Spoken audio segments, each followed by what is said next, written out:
Are you feeling like the real estate market has gone crazy and you can never afford a place? You're never going to be able to afford it. It's so crazy. I don't know how I'm going to get in. It's so expensive. A lot of people are feeling this way. You're not alone. And here's the thing. If you are renting right now, there's a few things you need to consider. And you probably already have. When you're renting, you know you're paying someone else's mortgage and not your own, and it sucks. You know you could afford the monthly payments for a mortgage, and if you don't, you should actually go see a mortgage specialist, a mortgage broker, and run the numbers. The interest rates are so low right now. The payment for your mortgage, depending on the place that you buy, might actually be cheaper than your rent, surprisingly.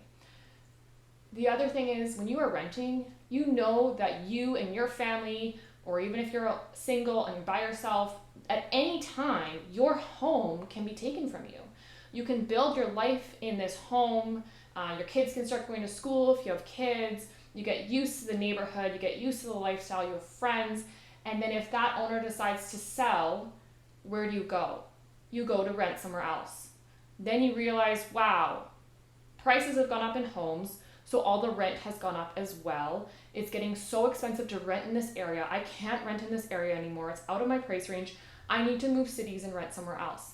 Now you've had to uproot your entire life and move somewhere else because of someone else's decision.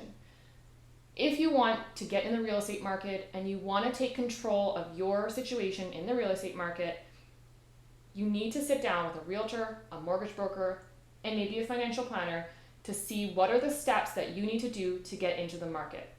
A lot of people don't realize that they can actually afford to get into the market because they think it's a lot more expensive than it is, or they want more than what they can afford. So they're expecting to buy the house when they can really afford the condo. Here's the thing, getting into the market is so important, okay? Things continue on. If you want to get your foot in the door, get the condo. Maybe you don't live in it, you rent it out, have that pay off itself. You have your foot in the game and grow that equity. Hopefully things keep going up. Eventually you can move into something else. If you'd like to talk to a real estate agent, I'd be happy to help you. I'm also connected with some of the top mortgage brokers in Canada and an amazing financial planner who happens to be my husband. Call me.